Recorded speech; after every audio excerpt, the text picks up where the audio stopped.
You've got cowboy boot questions, I've got answers. Let's start something new here with a question and answer episode. Let's get into it. I'm just here to connect ya, and then I'll be on my way. Hey everybody, my name is Jeremiah Craig and I'm getting back into things here, and I wanted to start kind of a new video series here, just a Q&A, because I see some questions come through on a bunch of different platforms, Instagram, Facebook, and of course here on YouTube, and it takes a lot of time to go through and type and answer them all, so I figured I'd pick out a few here, maybe once a week or once every 2 weeks, every so often, and do a little question and answer video. Now I'm just getting back into things, which kind of kicks us off with our first question here. Hey Jeremiah, will you be making any more boot review and or boot informational videos? Now this is a good question because I really haven't posted very much here on YouTube since June 6th. That's the last time I posted a full-length video on YouTube. So it's been about 3 months, maybe a little bit more. And I wanted to take a little bit of a break. You know, I needed a break. I was sort of trying to hype myself up to put out more videos on a more regular basis this summer, but it just didn't happen. And the reason is because I'm a human being. I've been dealing with stuff in my personal life that's been kind of a struggle for me to, I guess, deal with, to say that word again. And also, I'm a one-man show on this channel. I do all the recording, I do all the editing, I do all the planning. I do literally everything because I don't have enough of a budget. I don't get paid enough from doing this to hire an editor. So that's a lot of work every single day.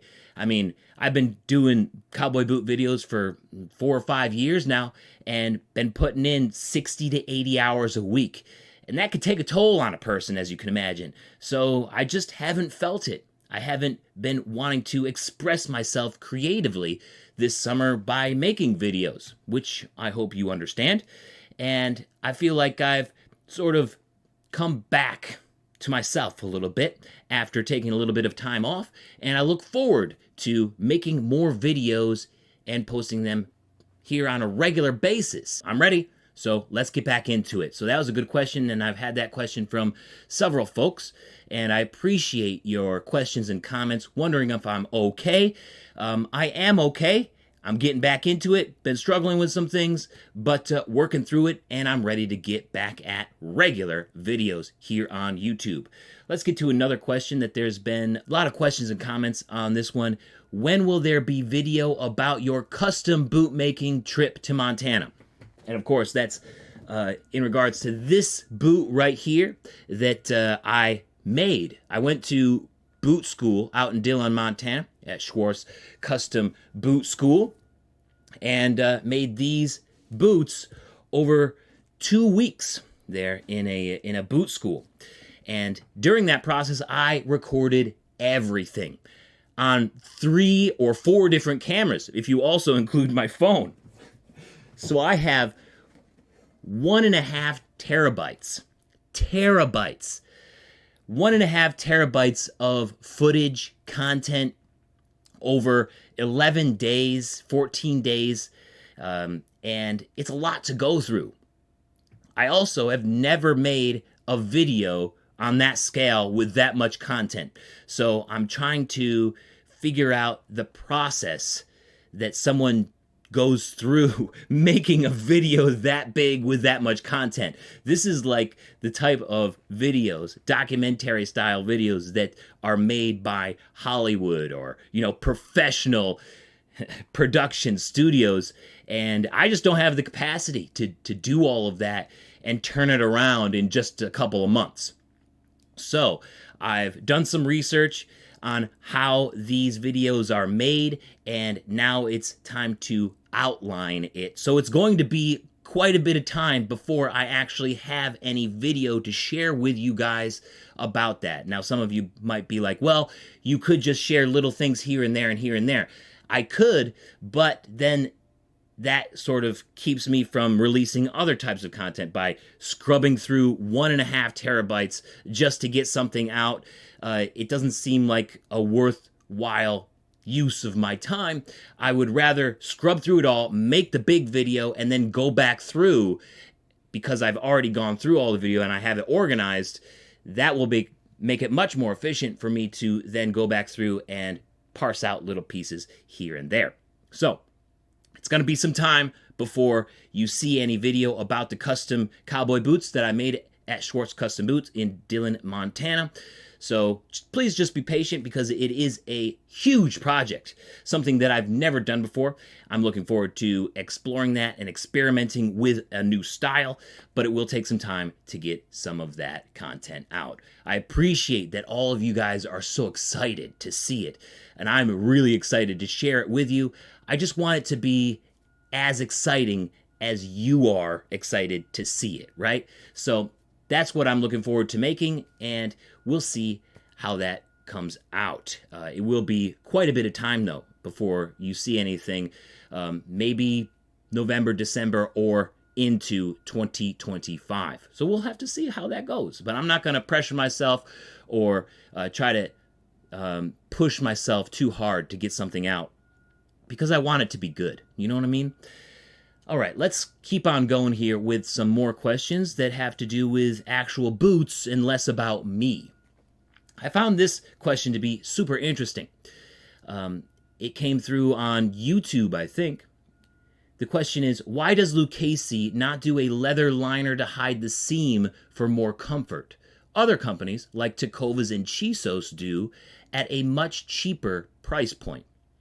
There's a lot to unpack in this question here. Lucchese now is more of a brand name. I would have to say that most of their boots are not worth where they're priced, just because of the kind of shortcuts that they've introduced into the brand. So it's mainly a brand name. You're buying a brand name. It's a fashion name, kind of like these other fashion brands. I don't know, like Fendi, I don't know, Fendi or whatever the fashion brands are on all the reality shows and stuff like that. Lucchese is pretty much just right up there, and I would consider them a fashion brand now. Whether you guys agree with me or not, that's how I consider them. What the question is referring to is the lining. It's a hung leather lining, right? So you see here, you have I don't know if you can see it so well, but there's a leather lining in here that's reversed, so it covers the seam on the inside. If you look at this boot right here, you can see that there is a seam along the inside here where the leather liner and the leather on the outside come together, and they're sewn on the inside. So what Tecovas and Chisos do, among other companies, they flip it around. So they have a leather liner that's sewed, and then they flip that seam around so that the two seams meet on the inside here, in an effort to cover up the seam that might rub against your leg. Now, this has, it's a good idea, but it has a couple of problems. One problem is that when you butt up two seams against each other, then that actually will make a thicker bulge on the inside where those two seams are meeting.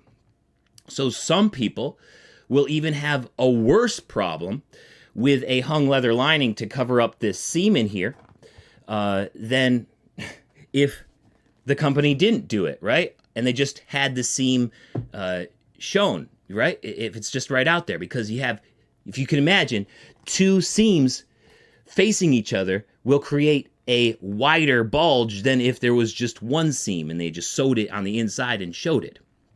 There is another pretty big problem that I've heard about and actually seen at Carter's Boots. So on my way back from Dillon, Montana, I stopped through Bozeman and visited Carter's Boots, and they had a pair of boots in the back that had a hung leather lining like this, where the idea was to cover the seam. But the problem is, when these boots are made in factories, they are rarely given time to dry. So in this case, in every case, you are gluing the liner to the outside leather here on the inside. So you're gluing that liner. Doesn't matter if it's a hung leather lining or just the regular leather lining like what's on these boulets. You're gluing that together. The problem is that a lot of these factories don't give the glue enough time to cure so that it's sticky enough. So what happens is this is just loose here on a lot of boots. It's just a problem that is inherent to how factories build boots. Every factory that will do this will have this problem, whether the glue dries sometimes or not. So if they just like sort of slop on a bunch of glue on a factory line, of course the ones that are at the end of the line have time to cure, but then there's a few at the front of the line that didn't have as much time to cure, so they're not going to be as sticky. And that's going to create a looseness. And that hung leather lining is just going to sort of be on its own here. And then what happens when it's on its own and it's just sort of floating around separately from the outside piece of leather here, when you put your foot in there, then you get this pocket, right? It just slides and slides and slides, and then eventually you're going to get a rip there. And once that happens, you're pretty much screwed. You're done, because there is no easy way to fix that. That is what happened at Carter's Boots, and they had a pair of boots that happened to, where the hung leather lining ripped on the inside, and you can't fix that. Like, what are you going to do? Put a patch there and then sew on the outside? And then you're just going to have like this square stitching on the outside of the boot where to fix something on the inside, it's going to look awful. So there are pretty big downsides to having a hung leather lining like Chisos and Tecovas do. When you have the traditional way to do it, right? You have not only the glue, but you also have the stitch pattern. So the stitch pattern on the outside runs through the liner too. And this is how we did it in Dillon, Montana. And when you do this, that's not going anywhere. The liner isn't going anywhere. Even no matter how much you put your foot in and out of there, it's not going to bunch up, because you have glue in here that's sticking the liner to the shaft leather here, and you've also put all these stitches in here. It's not going anywhere. So I still think that the traditional way to do it is the best, even though in some cases it might be more comfortable to some people to have that hung leather lining. But most of it, I think there's too many downsides for hung leather lining on the inside of a cowboy boot. I think traditional way is better, just because you have potential for that seam to be thicker on the hung leather lining, and it can rip because it's not sewn through the shaft like with the stitch pattern. Also, it seems to make the boots heavier for some reason, which I haven't figured out yet. But I've known that I've felt like Chisos boots and Tecovas boots that use that hung leather lining are just generally heavier than others that don't. I haven't figured that part out yet, but if you can give me a hint in the comments, I would love to have your take as well. All right, let's move on to the next question. I got two more questions here. The question is how to identify if a boot is pieced or not. And I got this question on I think it was on the lizard print video that I did a while ago. And a pieced boot is basically a boot that uses pieces to make the vamp. All right. So this is what is called a pieced ostrich boot.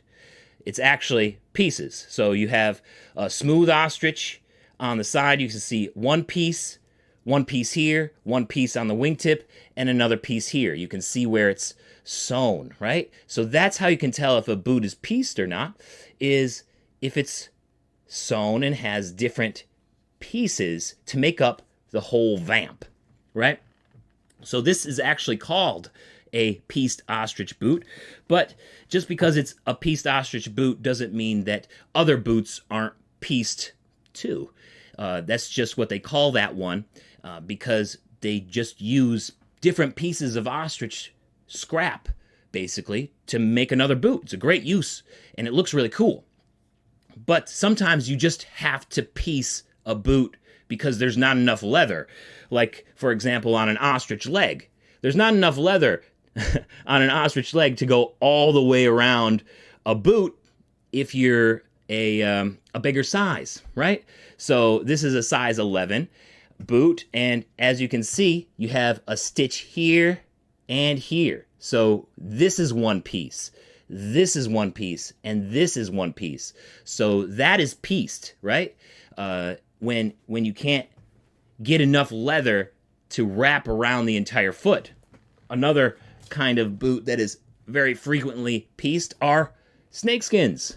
So this is a rattlesnake boot from Blackjack, and you can see here that there is a stitch line right here. So you have a piece here at the arch, a piece here at the instep all the way down the toe, and a piece here on the outside as well. And you even have different pieces on the back too. So we have a piece here, you can see the stitch on the counter cover, and also here as well. You can see that they are different pieces. So basically, you can tell if a boot is pieced or not by just looking at the stitching. If we look at this Chisos boot again, you can see that it's just one piece all the way around, right? So a pieced boot just means pieces were made to make the entire thing. Sometimes it's in the name, like a pieced ostrich, and sometimes not, when it's something else like a reptile or maybe an ostrich leg. All right, one more question here to finish things out. The question is, I'm getting into boots lately, so I don't want to make a rookie mistake with this one thing. Is it okay to cuff jeans with cowboy boots? Yeah, a lot of people do that, and I've heard that a lot of those people do get slack for it, you know? A lot of people out there bust balls because they don't wear cowboy boots the same way that they were taught how to wear cowboy boots. But when it comes down to it, if you want to wear cowboy boots, just wear cowboy boots however you want. It doesn't matter if somebody else thinks that there's a certain way to do it, or that you have to do this one thing in order to wear cowboy boots. If you just want to wear boots and cuff your jeans because that's the look that you like, then do that.